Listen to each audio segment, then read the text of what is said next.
Hermanos, ¿se han dado cuenta de que no hay ninguna estatua de Dios? Nadie se ha atrevido a hacer nunca una imagen, una estatua de Dios. Del Señor Jesucristo hay cantidad. Vírgenes, santos, hay infinidad. Pero una estatua de Dios, ¿habéis visto alguna vez? ¿A que no? Cada uno tiene una idea muy particular de cómo puede ser Dios, aunque si somos realistas, Dios no tiene forma. Dios no tiene forma, no tiene medida, no tiene peso. Dice la Biblia, Dios es espíritu. No tiene un cuerpo con brazos, con ojos, con espalda, con pies. Puede estar en todas partes al mismo tiempo. Le decía el Señor al rey David, que tanto anhelaba construirle un templo, una casa al Señor: ¿qué casa me vais a hacer a mí? Si el cielo es mi trono y en la tierra es el estrado de mis pies, ¿qué casa le vais a hacer a Dios, verdad? Pero independientemente de cómo cada uno se puede imaginar al Señor, a Dios, lo importante es saber si lo que pensamos de Dios es correcto. ¿Qué concepto tenemos de Dios? Ya sabemos que no tiene forma, que no tiene medida, que no tiene peso, pero ¿cómo es Él? Porque según el concepto que tú tengas de Él, así tú vas a vivir. Hay gente que vive una vida cristiana muy light, sin compromiso, sin santidad, sin orden, porque ese es el concepto que tienen de Dios. Si tuvieran otro concepto más elevado de Dios, no podrían vivir así, imposible. Incluso hasta la forma como oramos. Fíjate cómo ora la gente. A veces escuchar a la gente cómo ora manifiestan el concepto que tienen de Dios, incluso hasta su nivel de madurez. No digo por utilizar más o menos palabras bonitas, por hacer oraciones más largas o más cortas, no, sino la forma como oran, la forma como piden a Dios, la forma como se acercan a Dios. ¿Qué concepto tenemos de Dios? Yo quisiera empezar el mensaje de esta tarde leyendo 2 versículos, después vamos a leer más, pero vamos a comparar 2 versículos, ¿sí? El primero se encuentra en el libro de Deuteronomio, capítulo 1, Deuteronomio capítulo 1, y el otro se encuentra en el Salmo 106, versículo 8. Repito, Deuteronomio 1, 26 y Salmo 106, versículo 8.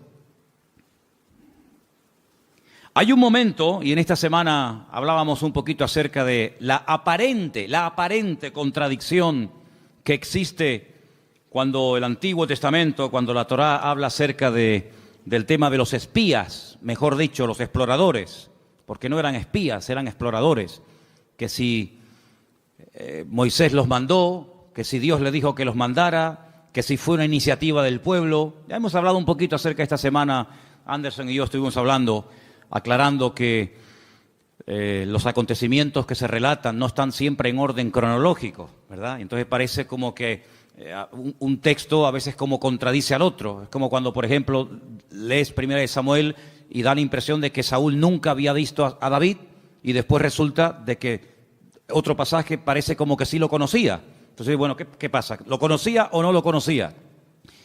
Y hay muchos acontecimientos en la Biblia que se relatan, pero no se cuentan necesariamente en orden cronológico.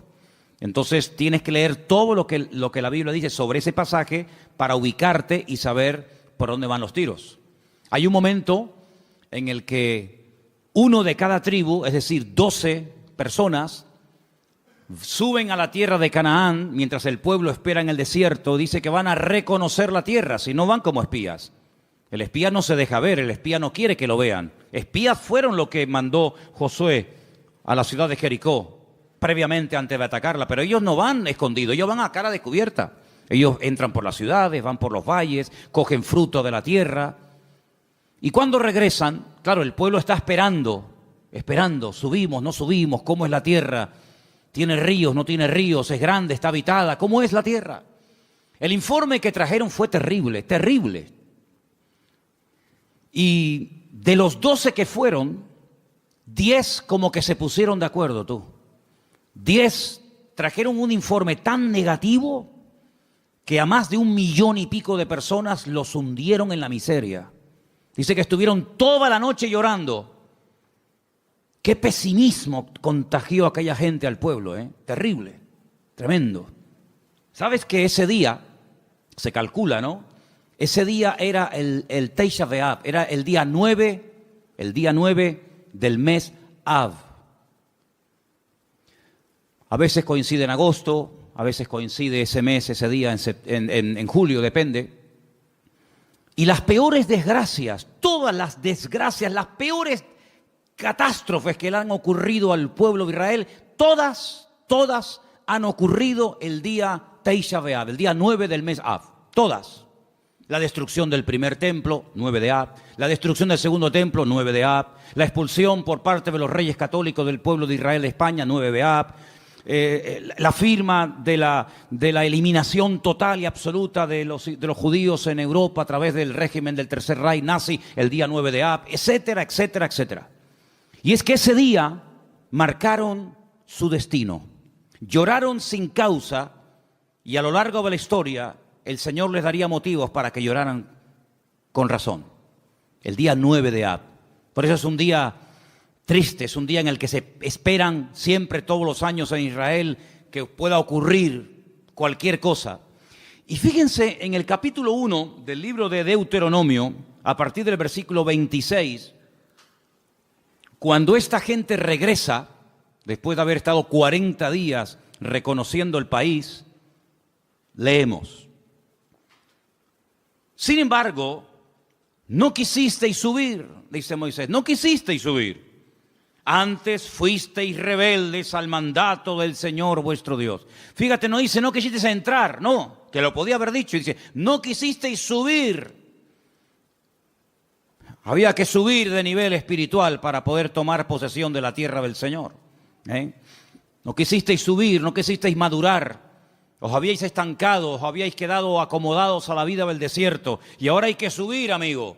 Y no solamente en el sentido físico, sino también en el nivel espiritual, para tomar posesión y para alcanzar ciertas y determinadas alturas espirituales. Uno tiene que subir, uno tiene que crecer. Y si no subes y si no creces, te pierdes la bendición. Y dice la Biblia que no quisieron subir. Pero no solamente no quisieron subir, sino que en el versículo 23 dice, y murmurasteis en vuestras tiendas.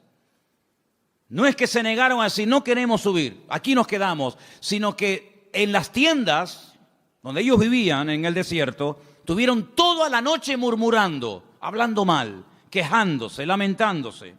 Y fíjate lo que llegaron a decir, cómo el Señor esas conversaciones, cómo el Señor escuchó e hizo que en su palabra quedara registrado parte de lo que murmuraban en las tiendas de campaña durante la noche.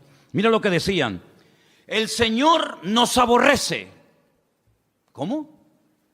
Porque el Señor nos aborrece, nos ha sacado de la tierra de Egipto para entregarnos en manos del amorreo para destruirnos.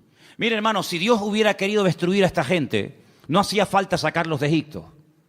No hacía falta sacar a todo el pueblo de la esclavitud en Egipto, llevarlos por el desierto y subirlos a la tierra prometida, a la tierra que fluye leche y miel, para destruirlos. En el mismo Egipto podían haber sido aniquilados. Pero fíjate el concepto que ellos tienen de Dios. Y claro, según el concepto, según lo que ellos piensan de Dios, así hablan. De la abundancia del corazón, dice la Biblia, habla la boca.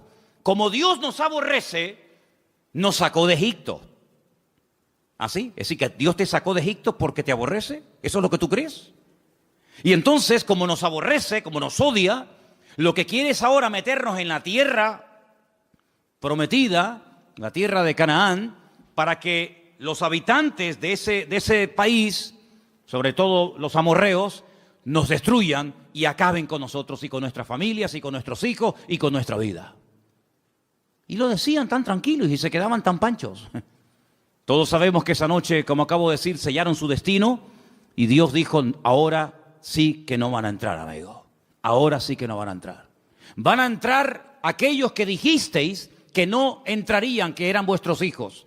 Es decir, la generación adulta que salió de Egipto no entró en la tierra prometida. Dios levantó una nueva generación sin esos prejuicios, sin esas ideas equivocadas y distorsionadas de Dios, y esos fueron los que entraron, y estos que hablaron mal, y estos que murmuraron, todos cayeron en el desierto, uno detrás de otro, excepto aquellos que hablaron bien, Josué y Caleb. Ellos dos sobrevivieron, con más de 80 años, ambos entraron a la tierra prometida, la vieron, la disfrutaron, la habitaron y la conquistaron. Y posteriormente la repartieron, solamente ellos. Fíjate la cantidad de cosas que se puede uno perder y la cantidad de puertas en el mundo espiritual que uno puede cerrar simplemente, digo simplemente entre comillas, por hablar mal. Perdieron la oportunidad de su vida. Pudieron haber entrado hacía 40 años, pero por la forma como hablaron, Dios dijo sí. Muy bien, se acabó. Pero no solamente no van a entrar, sino que ahora encima van a morir en el desierto. Es increíble. Así que ellos creían que Dios los aborrecía. Pero mira lo que dice el Salmo 106. Todo lo contrario. Todo lo contrario. El Salmo 106, dicho sea de paso, es un resumen de lo que ocurrió desde que salen de Egipto hasta que prácticamente entran en Canaán a través de Josué. Es un salmo muy interesante. Si quieres conocer bastante de la historia de Israel en esta época de la historia, lee el Salmo 106, es muy interesante. Pero voy a leer solamente el versículo 8. Salmo 106, verso 8. ¿Lo tienen, hermanos? Dice, pero Él los salvó por amor de su nombre, para hacer para hacer notorio su poder. Si comparamos lo que dice Deuteronomio y lo que decía el pueblo y lo que el Señor dice a través del Salmo 106, no tiene nada que ver una cosa con otra. En un pasaje dice, Dios nos sacó de Egipto porque nos odia, porque nos aborrece y lo que quiere es aniquilarnos y destruirnos. Y el Salmo 106 lo que dice es que la razón principal por la cual el Señor sacó al pueblo de Israel de la esclavitud en Egipto es por amor. No porque los aborrecía, sino por amor. Yo pregunto, de las dos opiniones, la del pueblo y la de Dios, ¿cuál será la correcta? ¿Quién dijo la verdad? Evidentemente el Señor. ¿Quién se equivocó? ¿Quién habló mal? El pueblo. ¿Quién pagó las consecuencias de hablar mal? El pueblo. ¿Quién perdió la bendición? El pueblo. ¿Y tú crees que a nosotros no nos puede pasar hoy en día lo mismo? ¿Crees que esto solamente es algo que le pasaba a ellos en el Antiguo Testamento, pero que hoy en día da igual cómo hablemos, si nos quejamos o damos gracias al Señor? Si somos personas con una actitud, digamos, de agradecimiento y de gratitud, o estamos todo el santo día lamentándonos, que da igual. No te confundas, hermano. ¿Cuántas personas, incluso que van por la vida llamándose creyentes, se pueden llegar a perder tremendas bendiciones del Señor por la forma como hablan? Porque la forma en como hablan manifiesta el concepto distorsionado o equivocado que pueden llegar a tener de Dios. Si tú crees que Dios no te ama, si tú crees que Dios es injusto contigo, si tú en lo profundo de tu corazón crees que el Señor no es tan bueno como dicen algunos, si tú en lo más profundo de tu corazón crees que Dios contigo no ha sido todo lo bueno que tú esperabas, tú vas a vivir así. Y cuando ores, cuando hables con alguien, cuando des testimonio y cuando vengas a la iglesia y cuando salgas de la iglesia, tú vas a vivir según el concepto distorsionado y envenenado que tienes de Dios. Pero el creyente que tiene claro que Dios nos ama, que Dios no es injusto, que Dios quiere lo mejor para mi vida, no se va a quejar, no se va a lamentar, tenga o no tenga. Se le abran las puertas que él creía que se le tenían que abrir o no se le abran nunca. Da igual. El que tiene claro cómo Dios es y cómo Dios, siendo un Dios de amor y de misericordia, pastorea y bendice y protege nuestra vida, va a vivir desde un punto de vista, pero completamente diferente a aquel que cree que Dios es injusto y que Dios es malo. ¿Cuántos dicen amén? ¿Qué concepto tú tienes de Dios? Hay gente que piensan que Dios es un Dios que continuamente está esperando que cometas la más mínima equivocación para darte el palo en la cabeza y castigarte. Incluso tal vez hoy en día no se use mucho esa expresión, pero yo recuerdo cuando era niño y me portaba mal, que era la mayoría de las veces, cuando me daba un golpe o me caía o me hacía una herida o algo, muchas veces mi madre y mi abuela y otros familiares me decían, eso te pasó porque Dios te castigó. Pero nunca decían que cuando salía algo bien es porque Dios te ama y te quiere bendecir. Eso no. Pero cuando te pasaba algo malo, Dios te castigó. Y si no, pórtate bien y ya verás cómo no te hubiera pasado. Porque es el concepto que mucha gente tiene de Dios. Que Dios está con el garrote en la mano esperando que cometas la más mínima equivocación para castigarte. Porque tienen el concepto de un Dios castigador. De un Dios vengativo. De un Dios que no pasa ni una. De un Dios que aquí te pillo y aquí te mato. Y así viven, asustados, amedrentados, tratando siempre de buscarse la vida, tratando siempre, ¿verdad?, de abrirse camino a ellos mismos, porque creen que ellos se pueden pastorear a sí mismos mejor que lo que Dios nos puede pastorear a nosotros. ¿Qué te parece, amigo? ¿Qué concepto tú tienes de Dios? ¿Sabes? Comencé a buscar en la Biblia algunas personas que hablaron y describieron a Dios.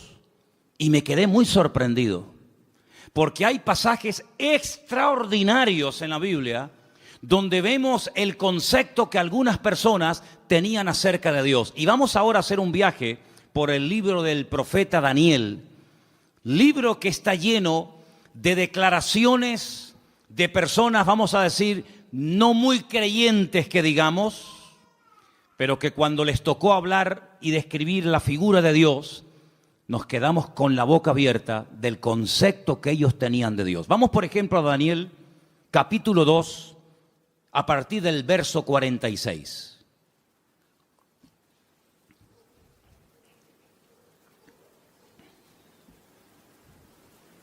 Hermano Jorge, le van a faltar brazos. ¿No será más cómodo ponerse unas gafas? ¿Eh? El capítulo 2 del libro del profeta Daniel es un capítulo muy interesante, porque hay un rey llamado Nabucodonosor. ¿Serías capaz de pronunciar ese nombre? Ah, qué bien, está bien. A mí me costó una barbaridad aprendérmelo, pero bueno, ustedes... Nabucodonosor, ok. Tiene un sueño, pero resulta que por lo visto se le olvidó. Pero el sueño lo marcó de tal manera que al día siguiente... Él reúne a sus magos, sátrapas, astrólogos, adivinos, etc. Y le dice, anoche tuve un sueño que me perturbó, me robó la paz. Y quiero que ustedes me digan qué significa ese sueño, que me lo interpreten. Y claro, todos los que estaban allí le dijeron, sí, oh rey, dinos, cuéntanos el sueño y nosotros te diremos lo que significa. Y le dice el rey, es que lo he olvidado. No me acuerdo lo que soñé. Así que lo que quiero es que me digan lo que soñé y a continuación me interpreten el sueño. Y si no me lo hacen, los condeno a muerte. Convertiré vuestra casa en un estercolero, en un muladar. Descuartizaré a vuestros hijos.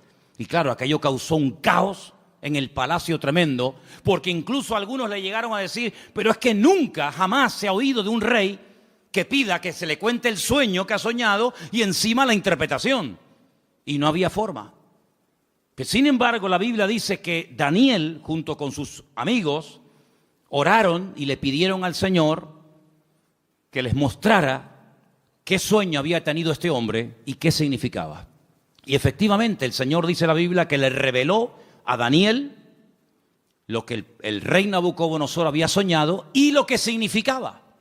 Y cuando llega Daniel a la presencia del rey Nabucodonosor, pues le dice, mira, lo que tú has dicho, ningún hombre te lo puede interpretar, nadie en esta vida, ni mago, ni astrólogo, ni sátrapa, ni adivino, jamás te lo podrá decir. Pero dice, pero hay un Dios en los cielos que revela los misterios a los hombres. Y en este caso Dios me ha escogido a mí para decirte que tú lo que soñaste es que vistes una estatua enorme de 4 materiales diferentes.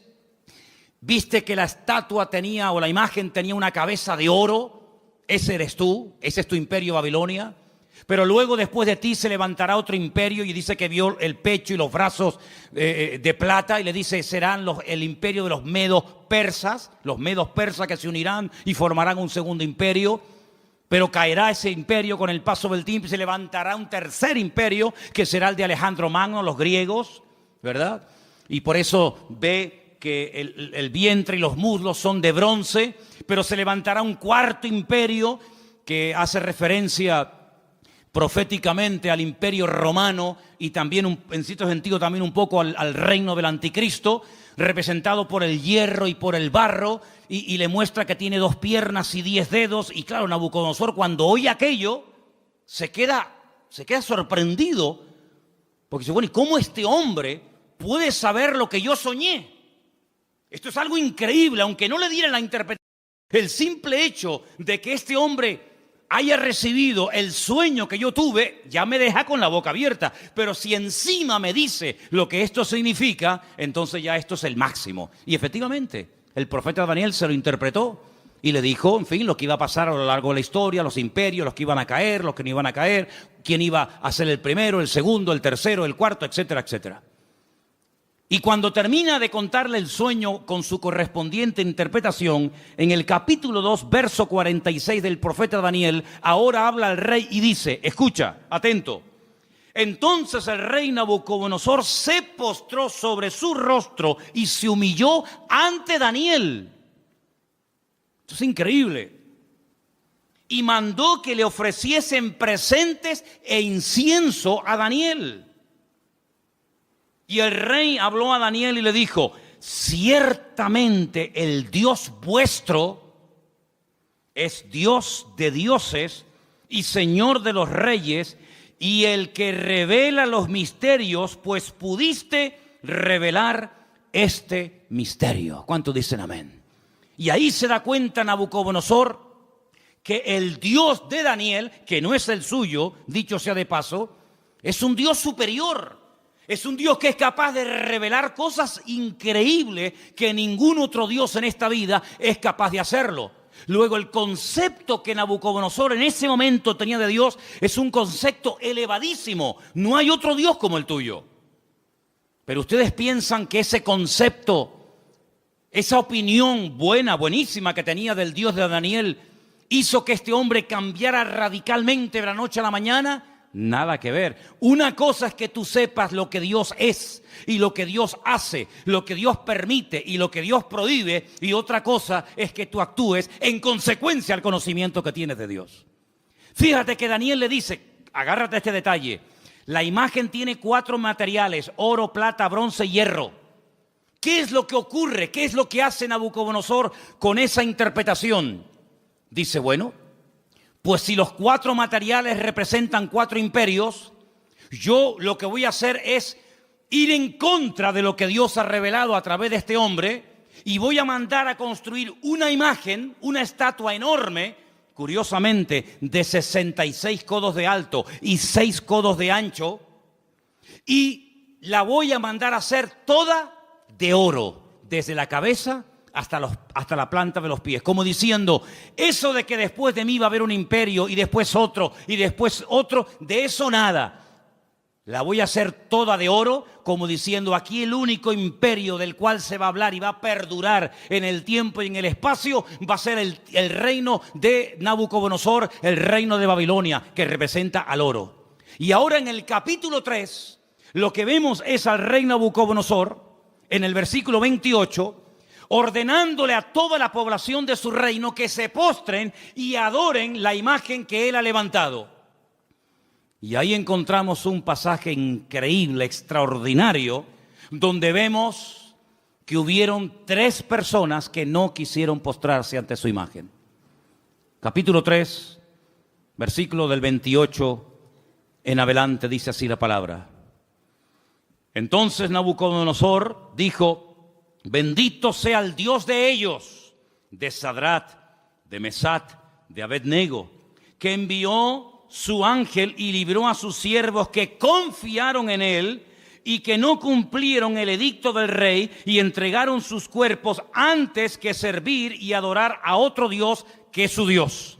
Por lo tanto, decreto que en todo pueblo, nación o lengua que dijere blasfemia contra el Dios de Sadrach, Mesach y Abednego, sea descuartizado y su casa sea convertida en muladar, por cuanto no hay Dios que pueda librar como este.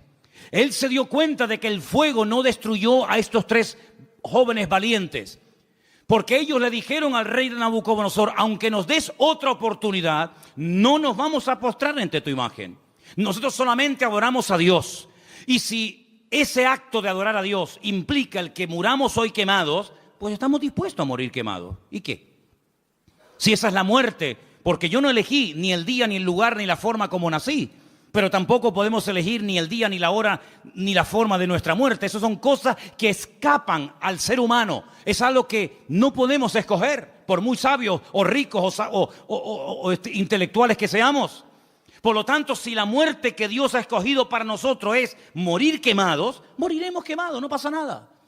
¿Creemos que Dios nos puede librar del fuego? ¿Lo creemos? ¿Y nos puede librar de tu mano? ¿Lo creemos totalmente? Pero si no nos quiere librar el Señor, sino que Él hoy quiere que muramos y hasta aquí llegó nuestra vida, tampoco nos vamos a postrar. Y dice la Biblia que fueron lanzados, amarrados, dentro del horno de fuego. Y lo que le sorprendió a Nabucodonosor es que no se quemaron, que no solamente había personas vivas dentro del horno, sino que había 4 personajes protegiendo el cuarto personaje a estos jóvenes. Y dice la Biblia que cuando salieron, ni el pelo de su cabeza se había quemado, ni sus ropas olían a humo. Y ante semejante milagro, ya van dos, la interpretación del sueño a través de Daniel, cómo Dios protege milagrosamente la vida de Sadrach, Mesach y Abednego, vuelve otra vez a reconocer que el Dios de esta gente es el Dios todopoderoso, un Dios superior al que Él tiene. Un Dios que es capaz de proteger de la muerte segura a unas personas porque confiaron en Él. Y ya van 2. Pero amados hermanos, lo que dice Nabucodonosor de Dios es tremendo. Es un Dios que salva, es un Dios que libra, es un Dios que protege, es un Dios superior, es Dios arriba, es Dios abajo. Algo increíble el concepto que Nabucodonosor tenía de Dios. Pero el concepto por sí mismo, el conocimiento por sí mismo no es suficiente. Después vamos a ver qué más hace falta. Seguimos en Daniel, capítulo 4. Este rey Nabucodonosor le da lugar a la soberbia, le da lugar al orgullo, a la arrogancia, paseándose por Babilonia, que era una joya en aquellos tiempos. Comienza a presumir de su ciudad, de sus jardines, de sus conquistas, de sus palacios.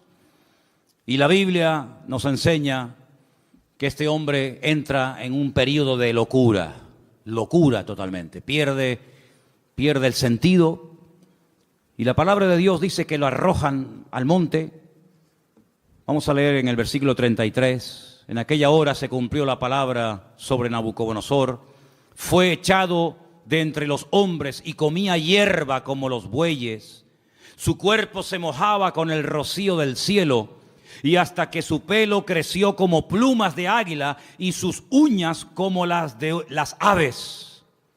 Mas al fin del tiempo yo, Nabucodonosor, alcé mis ojos al cielo y mi razón me fue devuelta y bendije al Altísimo y alabé y glorifiqué al que vive para siempre, cuyo dominio es sempiterno y su reino por todas las edades.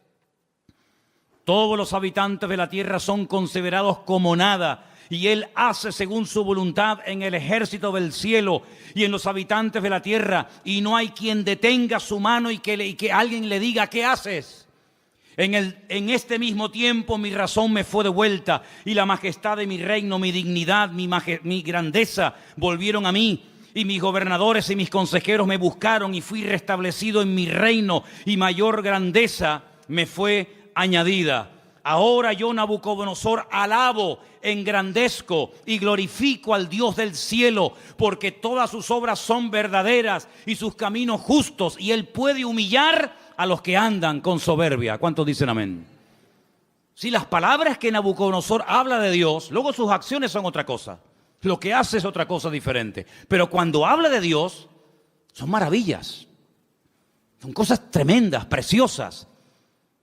Lo alaba, lo bendice, lo glorifica, lo levanta en alto, lo reconoce.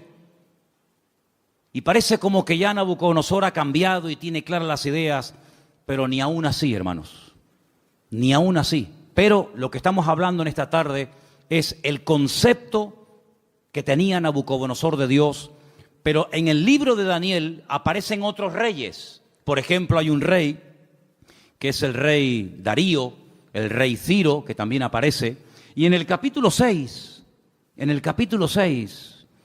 hay un momento en el que la envidia es tremenda, sobre todo contra Daniel, y lo quieren matar.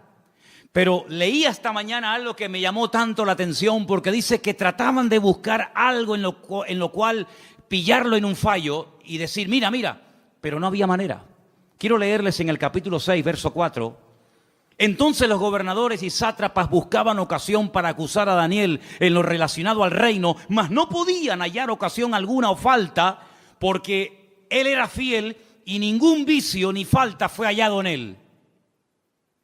Me llamó la atención la palabra vicio. Daniel no tenía vicios. Dice, no podemos acusarlo de nada. No hay forma no hay forma.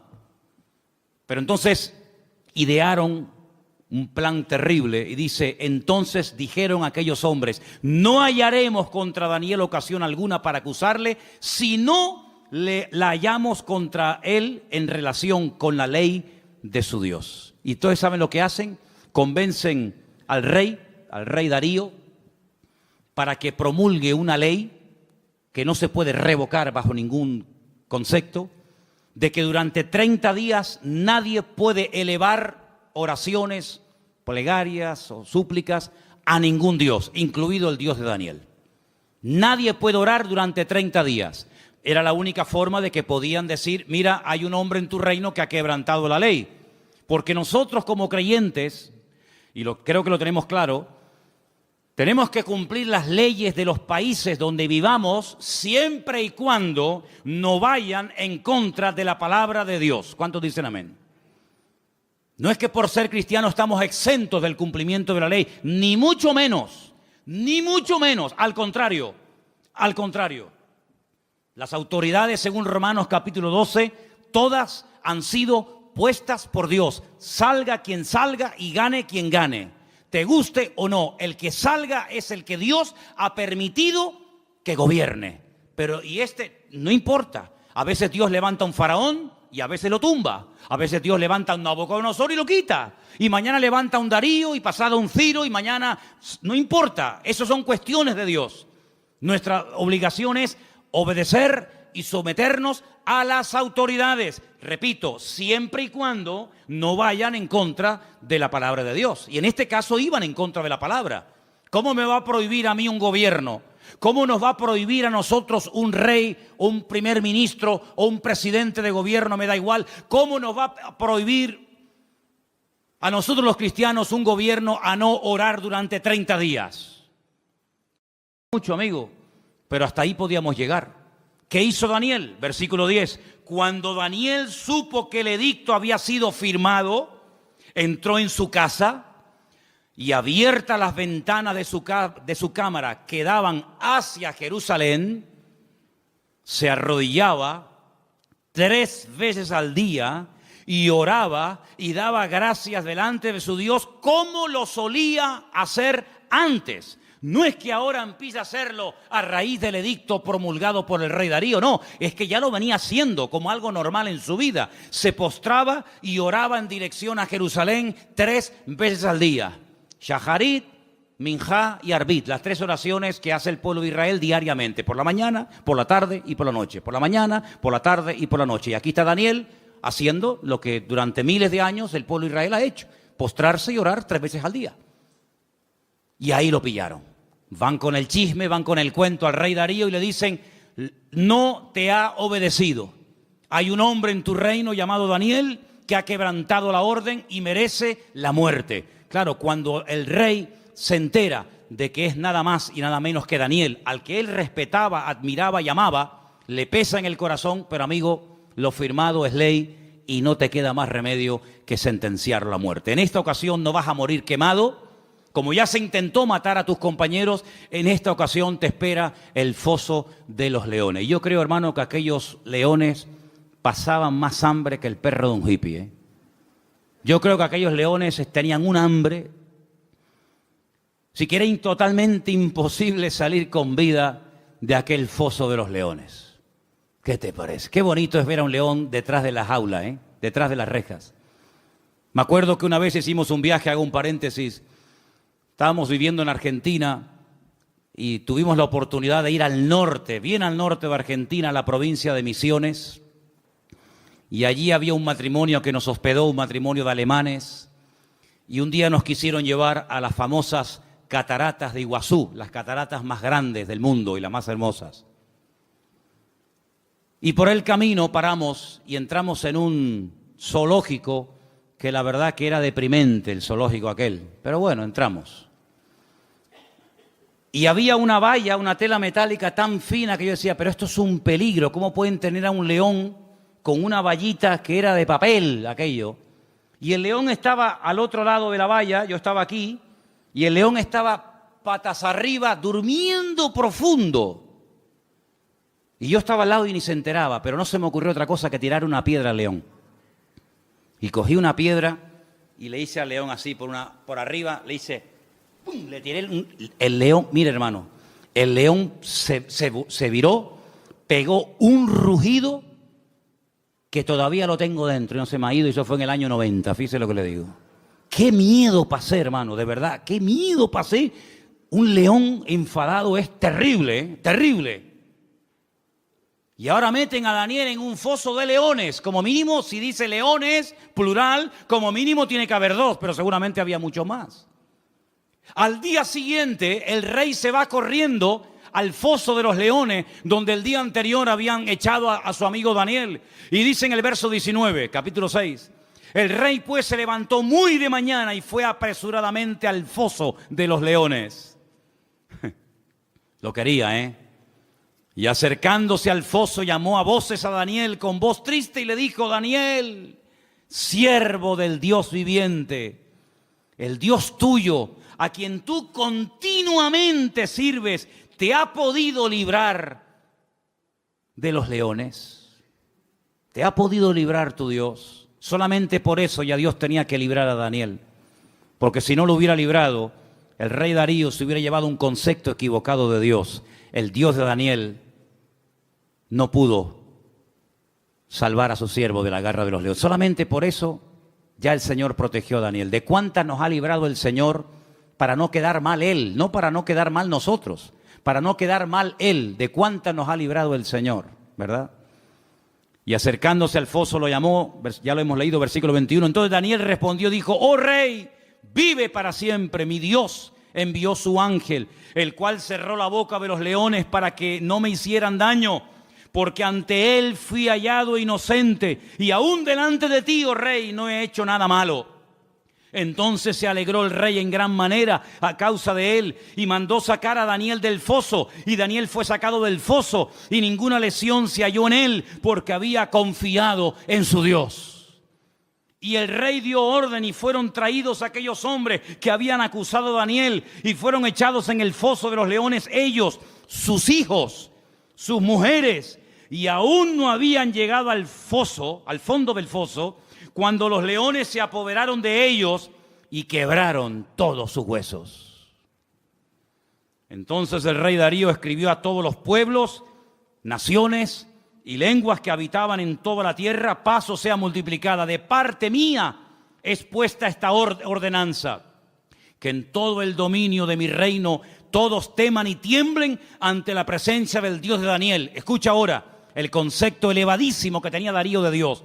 Porque Él es Dios viviente. ¿Cuántos dicen amén? Permanece por todos los siglos. ¿Cuántos dicen amén? Su reino no será jamás destruido. Su dominio perdurará hasta el fin. Él salva. ¿Cuántos dicen amén? Él libra.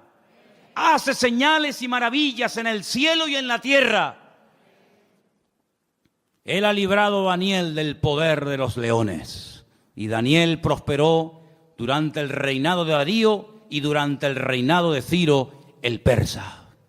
Fíjate qué concepto por aquel milagro, por aquella maravilla hecha por el Señor, proteger milagrosamente de la muerte, devorado por las fieras, por los leones a Daniel. Este hombre dice cosas tremendas que muchos cristianos cuestionan. Él dice: Dios salva, pero Dios libra, hace maravillas. Hay algunos cristianos que no creen que Dios hace maravillas. Hay algunos cristianos que incluso se han atrevido a publicar y a decir desde púlpitos y desde revistas y desde páginas web, etcétera, etcétera, que ya no existen milagros. Sin embargo, Darío no tenía ese concepto distorsionado de Dios. Darío decía: el Dios de Daniel salva, libra, hace señales en el cielo y en la tierra, protege, es un Dios todopoderoso. ¿Cuántos dicen amén? Si lo tenía Darío, ese concepto de Dios, ¿cuánto más tú y yo tenemos que tener ese concepto de nuestro Padre y de nuestro Dios? Todos estos pasajes que estamos viendo nos están descubriendo cómo es Dios a través de la óptica de, vamos a decir, de inconversos. Personas que eran impactadas, personas que quedaban con la boca abierta ante semejantes maravillas. Pero hay un pasaje que encontré en el Nuevo Testamento, en el libro de los Hechos, que para mí es una de las mejores descripciones de Dios de toda la Biblia. Está en el libro de los Hechos, el capítulo 17. Y es concretamente una parte del mensaje profundo que el apóstol Pablo dio cuando se encontraba de visita en Grecia, concretamente en la ciudad de Atenas. En el capítulo 17 del libro de los Hechos, a partir del verso 24, Pablo, hablándole a aquella gente allí en Grecia, dice, si quieren arrancamos desde el versículo 22, ¿vale? Hechos 17, 22. Entonces Pablo, puesto en pie en medio del Areópago, dijo: varones atenienses, en todo observo que sois muy religiosos. Qué curioso cómo eran los griegos, ¿eh? Eran religiosos, eran hedonistas, deportistas, un culto al cuerpo tremendo. Es una sociedad muy, muy parecida a la que vivimos nosotros hoy en día, ¿verdad? No eran ateos, eran muy religiosos. Dice, porque pasando y mirando vuestros santuarios, hallé también un altar en el cual estaba esta inscripción: al Dios no conocido.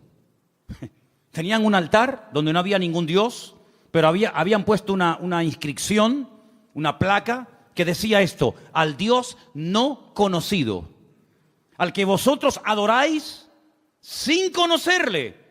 Y ese es el Dios que yo vengo a anunciar. Y Pablo dice, verso 24, escucha ahora: el Dios que hizo el mundo y todas las cosas que en él hay.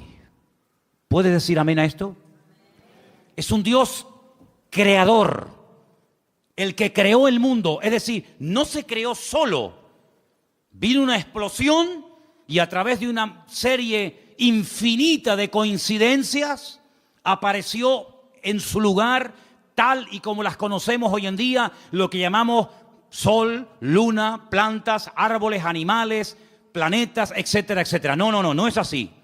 Es el Dios creador que ha puesto todo en su sitio, que le ha dado color, forma y diseño.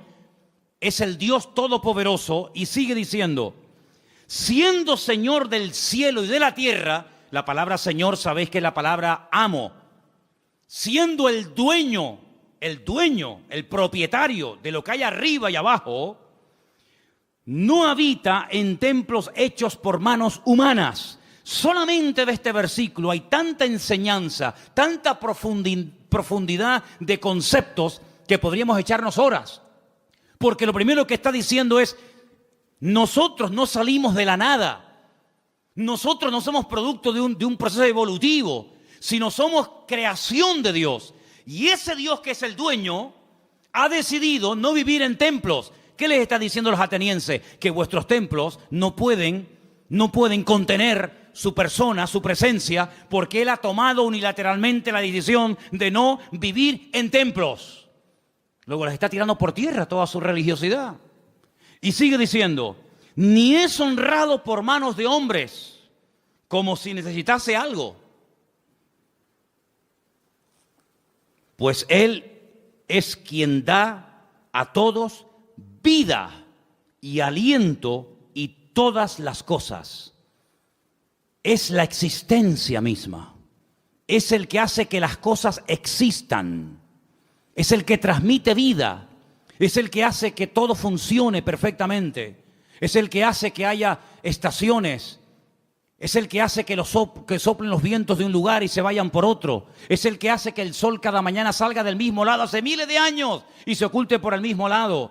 Es el que hace que la tierra gire siempre en la misma dirección y a la misma velocidad. No es un Dios que hoy en día dice, no, que no se mueva, ahora que se mueva. Es un Dios que tiene un control absoluto de la creación. No ha perdido el control. No se le ha vuelto en contra la creación. Él da vida. Y si Él no diera la vida, nada funcionaría. Porque el hombre puede alargar y puede cortar la vida, pero no puede crearla, no puede diseñarla. Y Él está hablando de un Dios que da la vida, un Dios que ha formado, un Dios que ha creado, etcétera, etcétera. Y sigue diciendo, de una sangre ha hecho todo el linaje de los hombres. Está hablando de Adán. De Él vienen todos, de Él venimos todos. Para que habiten sobre toda la faz de la tierra, y les ha prefijado el orden de los tiempos y los límites de su habitación. Esto es impresionante lo que está diciendo Pablo aquí.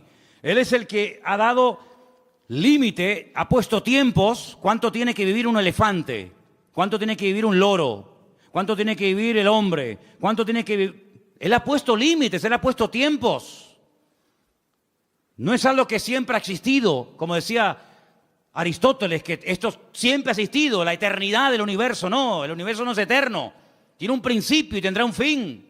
Y no solamente eso, sino que ha puesto límites, fronteras, que no tiene que ver con murallas, ni con rejas, ni con alambre de púas. Pero Él, desde el libro del Génesis, le dijo a cada nación y a cada pueblo, a las 70 que había en aquel momento, de la cual salieron todas las que existen hoy en día, dónde tenían que vivir cada nación y cada pueblo.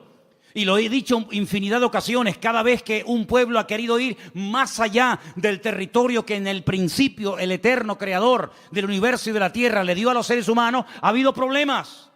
Y cuando los del norte quieren apropiarse de los del sur, y cuando los europeos quieren apropiarse de un continente, y cuando los de este continente quieren saltar a otro, se produce un caos, se produce un desorden, porque Dios estableció dónde tenían que vivir los pueblos.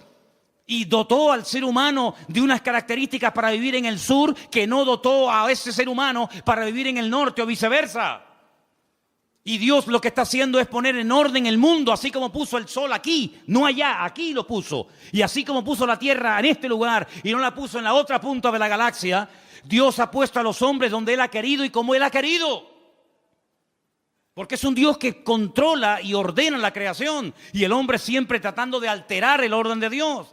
Dice, para que busquen a Dios, si en alguna manera palpando puedan hallarle, aunque ciertamente no está lejos de cada uno de vosotros. Porque en Él vivimos y nos movemos y somos. Eso es increíble, ese concepto.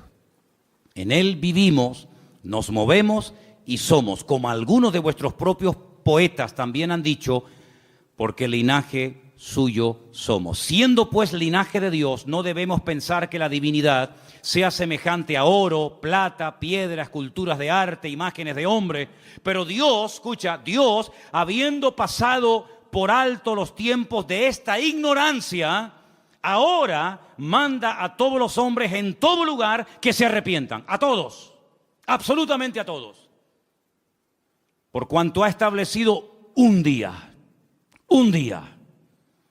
por el cual juzgará al mundo con justicia por aquel varón a quien designó. Está hablando del Señor Jesús, dando fe a todos con haberle levantado de los muertos. Y ahí ya se rompió la armonía, porque cuando oyeron de lo de la resurrección, eso era algo que no les cabía en la cabeza, y ahí le dijeron, bueno, ya te escucharemos en otra ocasión, en otro día, en otro momento. El concepto que Pablo tenía de Dios era un concepto no distorsionado, no equivocado ni envenenado, sino era un concepto correcto y exacto. Y la pregunta que tenemos que volver a hacer nosotros en el día de hoy, ¿qué concepto tenemos nosotros de Dios? ¿Cómo tratamos a Dios? Muchas veces le decimos a Dios cómo nos tiene que tratar a nosotros. Pero la pregunta es, ¿cómo estamos nosotros tratando a Dios? Queremos que Él nos sane cuando estamos enfermos. Queremos que Él supla nuestras necesidades cuando necesitamos que sean suplidas. Queremos que nos haga compañía cuando nos sentimos solos. Queremos que nos dé trabajo cuando nos falta. Queremos que nuestros hijos estén sanos y robustos y con trabajos y bien. Todo eso está bien claro. Pero la pregunta es, ¿cómo tú estás tratando a Dios? Algunos ni se lo han planteado. Algunos viven en una ignorancia tan grande que lo único que le preocupa es el aquí y el ahora. Comamos y bebamos porque mañana moriremos. Ese es el eslogan de la sociedad y de muchas personas hoy en día. ¿Qué más da si hay cielo, si hay infierno, si mañana me muero o no me muero? Es el día de hoy lo que me preocupa. Ya mañana ya Dios dirá, ¿verdad? Para quedar bien. ¿Qué concepto tú tienes de Dios? Depende del concepto que tengas, estarás hablando de tu nivel de madurez. Y así vivirás, y así hablarás, y así te comportarás con tus semejantes. Y cuando vamos a la palabra de Dios, vemos que ese Dios real, vivo y verdadero, que es el único que existe, que es uno, se ha dado a conocer de varias formas. Primero, a través de la creación. Vamos a un texto que nos va a leer nuestro hermano Luis. Romanos 1:20. Preste atención porque es un texto extraordinario a tener en cuenta. Romanos 1:10. 1:20, perdón. Porque las cosas invisibles de Él, su eterno poder y deidad, se hacen claramente visibles desde la creación del mundo, siendo entendidas por medio de las cosas hechas, de modo que no tienen excusa. Dios dice en su palabra que nadie tiene excusa para no creer en Dios. Algunos me han preguntado muchas veces, pero hay gente a la cual nunca se les ha hablado de Cristo. ¿Y eso qué significa? ¿Que no van a creer en Dios porque nadie les ha testificado, porque nadie los ha invitado a un culto, porque nadie les ha dado una Biblia, un Nuevo Testamento? Dice el Señor, y lo declara categóricamente en la palabra a través de la boca de Pablo, que a través de la creación el hombre puede llegar a la conclusión de que detrás de lo que vemos, detrás de lo creado, hay un creador. Detrás de este púlpito tuvo que haber alguien que lo hiciera. Este púlpito no se hizo solo. Imposible, imposible. Detrás de un coche tiene que haber un fabricante. Esas piezas tuvieron que ser diseñadas y puestas en ese lugar para que esa máquina funcione. El reloj que llevamos, el reloj que llevamos todos en la pulsera, en la muñeca. Ese reloj me habla de que tuvo que haber alguien que lo diseñara, alguien que lo creara, alguien que lo pusiera ahí. Cada pieza, cada tornillo. Sí, detrás de lo creado hay un creador. Y detrás de cada cosa creada hay un diseñador que le dio forma. Y Dios le ha dado forma a la humanidad. Dios le ha dado forma al mar. Dios le ha dado forma a las montañas. Dios le ha dado forma al universo. ¿Quién hizo eso? ¿Quién creó el mundo? ¿Quién creó el agua del mar con la justa medida para que no se pudran los seres vivos que viven ahí adentro? Si tuviera más nivel de sal, la vida sería imposible, como el mar muerto. Hay un mar que se llama el mar muerto. Bueno, en hebreo se llama el Yam HaMelach, el mar de la sal. En español, el mar muerto. ¿Por qué es muerto? Porque tiene demasiado nivel de sal.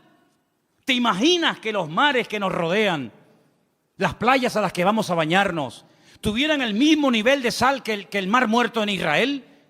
No habría peces. Sería imposible la vida. No se podría navegar en esos mares. No habría peces, no habría fauna marina. Pero Dios, cuando hizo el mar, le dio la cantidad exacta de sal, ni más ni menos, para que todo funcione de una forma perfecta y matemática durante miles y miles de años. Así de claro, hermano. Si el sol estuviera un poco más cerca, sería imposible la vida en el planeta Tierra. Moriríamos todos achicharrados, quemados. Si el sol estuviera más lejos, la vida en la Tierra sería imposible. Se congelaría la Tierra.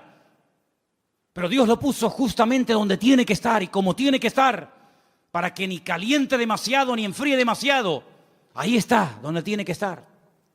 Dios todo lo ha diseñado de una forma increíble, pero algunos, mentes sabias, dicen que no, que detrás de todo eso no está Dios, que detrás de todo eso hay un proceso evolutivo, hay un Big Bang, hay unas explosiones, hay un cúmulo de coincidencias, millones de coincidencias para que todo forme lo que llamamos mundo, universo, tierra. Increíble. Ahí se cumple el texto que dice, y queriendo ser sabios, se hicieron necios.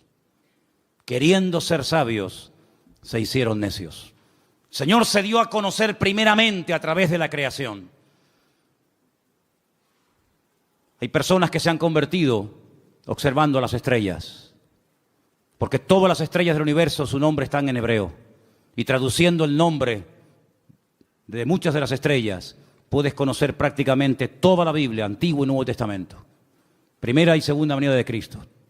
Ya sé que no es un método que hoy en día utiliza el Señor, pero hubo durante muchas generaciones y siglos, un sistema que le permitía al hombre leer, descifrar el mensaje de Dios en las estrellas. De ahí que el diablo después se levantara y creara o inventara la famosa astrología, tratando de manipular el universo, ¿verdad? Y tratando de decirle al hombre que esta estrella o aquella o la otra ejercía una influencia mejor o mayor o positiva o negativa sobre el carácter, la personalidad de la gente. Y de ahí viene todo el sistema de horóscopos y toda esa historia. Pero hubo un momento en la historia en el que los hombres sabían interpretar y leer las estrellas. Y los magos de Oriente vinieron a Belén guiados por una estrella, no por una, sino por su estrella. Y se dieron cuenta de que las estrellas se habían alineado. Y cuando interpretaron y vieron Betulá y vieron Ari y vieron todas las estrellas, ellos dijeron, ha nacido el Mesías. Porque ellos supieron leer el mensaje, cosa que hoy en día pues ni se puede ver, ni se puede interpretar. Y hay otro momento en el que Dios utilizó otro sistema. Y dice la Biblia en Hebreos, que también lo vamos a leer ahora, que Dios habló muchas veces, muchas formas y maneras distintas. Pero ahora ya ha hablado ya de la última forma que iba a hablar. Y quiero que escuchen este versículo. Es el último que vamos a leer. En Hebreos capítulo 1, a partir del versículo 1 en adelante, dice así. Dios, habiendo hablado muchas veces y de muchas maneras en otro tiempo a los padres por los profetas, en esos postreros días nos ha hablado por el Hijo, a quien constituyó heredero de todo, y por quien asimismo hizo el universo, el cual, siendo el resplandor de su gloria y la imagen misma de su sustancia, y quien sustenta todas las cosas con la palabra de su poder, habiendo efectuado la purificación de nuestros pecados por medio de sí mismo, se sentó a la diestra de la majestad en las alturas, hecho tanto superior a los ángeles, cuando heredó más excelente nombre que ellos. Si Dios habló muchas veces y de muchas formas diferentes, dice en el pasado, dice, pero en los últimos tiempos, Dios decidió hablar ya contundente y claramente, y lo hizo a través del Señor Jesús, a través de su amado Hijo. Eso es lo que dice la palabra. Así que si no te sirve la creación, Dios se reveló en su palabra. Si no te gusta leer la Biblia o no la conoces, Dios te habló a través de Jesús. Pero no hay excusa, no hay ninguna excusa. Dios no va a decir, ¿y qué hacemos con este al cual nadie le predicó? Todo el mundo tendrá su oportunidad de una manera u otra. Eso no nos exime de la responsabilidad de predicar el Evangelio, evidentemente. Pero les puedo asegurar, amados hermanos, que el Señor no ha dejado su persona sin testimonio. Él ha dado testimonio de su existencia. Él ha dado testimonio de su poder. Él ha dado testimonio de que esto no es producto de la casualidad, sino es producto de la mano poderosa de Dios. ¿Cuántos dicen amén? Y para más Inri, si quieres creer en Dios, mírate a ti mismo. Mírate tú, porque viéndote a ti, no me queda más remedio que creer en Dios. Alguien le dijo una vez a una persona, demuéstrame que Dios existe. Dice, mírate a ti mismo. Viéndote a ti, tengo que reconocer que Dios tiene que existir. Porque ¿de dónde saliste tú? No, de mis padres y los tuyos, y tus padres y de los suyos, y ellos. Y cuando seguimos hacia atrás, Llegamos a un momento en el que nos damos cuenta de que la humanidad no es algo eterno, que siempre ha existido de eternidad a eternidad, sino que hubo un punto de partida, hubo un primer habitante, como habrá un último.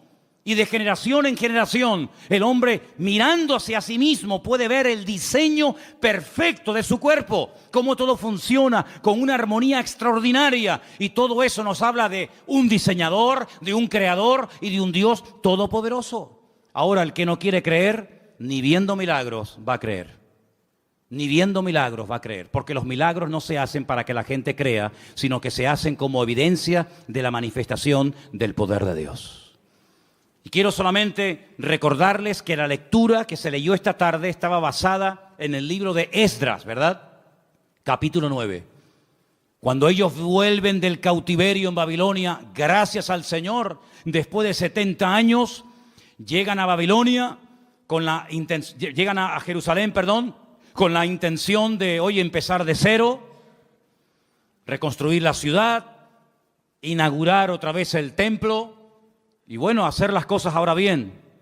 Y le llega la noticia al sacerdote Esdras y le dicen: tenemos que comentarte algo, aquí hay un problema muy grave y muy serio. A ver qué pasa. Resulta que los que han venido del cautiverio, muchos se casaron con mujeres inconversas, con paganas, con idólatras, y cuando han llegado aquí se han unido a las mujeres del país y se han mezclado. Cuando oye esto, Esdras dice que se arrancó los pelos de la barba, se arrancó los pelos de la cabeza, se rasgó las vestiduras, se cubrió de polvo y ceniza, se tiró al suelo, empezó a suplicar misericordia y clemencia y piedad del Señor, porque dijo: otra vez,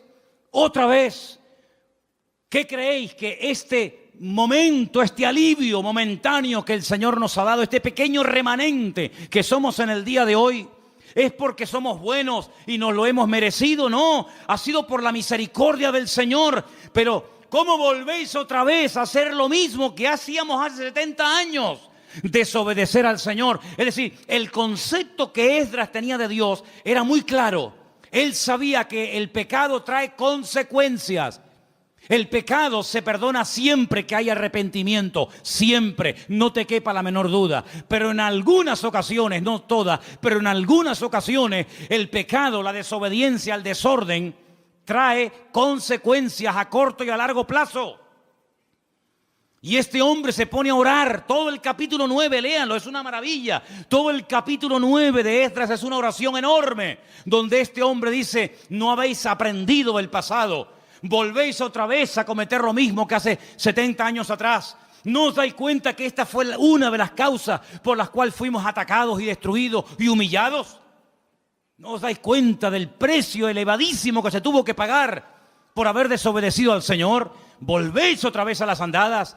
Pero ¿saben qué, hermanos? Somos así. ¿Cuántos vuelven al vómito otra vez? ¿Cuántos están un tiempo tranquilos, libres, en paz, bendecidos, y cuando te das cuenta, otra vez volvió a las andadas? Como el pueblo de Israel, exactamente igual, al que muchos lo critican y lo cuestionan. El corazón del ser humano es el mismo. Da igual si es judío, si es gentil, si es americano, si es europeo, da igual. No terminamos de aprender, no terminamos de interiorizar la gran verdad de que Dios es un Dios santo. Y Dios lo que ha hecho y diseñado con el tema del pecado es algo que al que no tiene un concepto claro de Dios, medio que lo confunde. Y os voy a explicar muy rápidamente esto. Como no la consecuencia, sino la sentencia sobre el pecado no es inmediata. El hombre cree que como yo he pecado, he desobedecido, no he hecho la voluntad de Dios y aparentemente no me ha pasado nada, pues eso quiere decir de que lo puedo volver a hacer. Pero es que Dios lo ha diseñado así. Y fíjate qué astuto y qué malo es el enemigo, que cuando quiso tentar a Eva, le dijo: ¿qué es lo que Dios os ha dicho?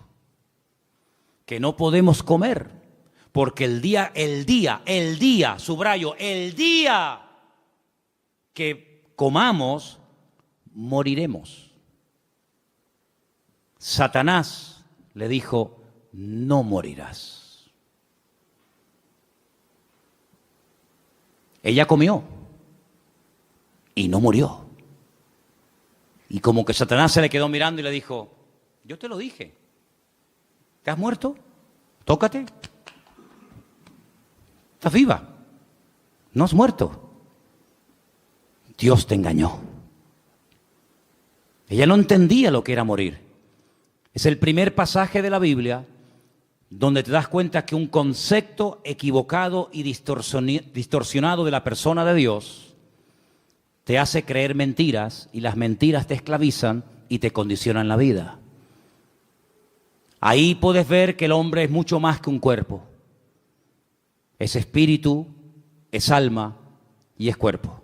Sin embargo, cuando su marido come, se esconde de Dios, le da vergüenza hablar con Dios, y Dios lo confronta y le dice, ¿dónde estás? Como diciendo, ¿qué has hecho? ¿Qué te ha pasado? Él creía en Dios. Adán no se convirtió de creyente en ateo así en segundos. Él seguía siendo creyente, pero el concepto de Dios, el pecado lo distorsionó. Él creía en Dios, pero creía que podía esconderse de Dios y meterse en un lugar donde Dios no podía encontrarlo. Y el otro día hablamos acerca de dónde vamos a huir para escondernos de la presencia de Dios. ¿A dónde nos podemos esconder? Creía en Dios, pero estás creyendo equivocadamente. El día que vieron el cuerpo inerte y sangrando y que no se movía de su hijo Abel, ese día ella entendió que la muerte, cuando uno peca, tiene dos puntos principales: la espiritual y la física. El día que comiste del árbol prohibido, moriste espiritualmente hablando. Y llegará el momento que la sentencia natural y física sobre tu desobediencia la experimentarás cuando tu cuerpo de un momento a otro deje de funcionar y te mueras físicamente.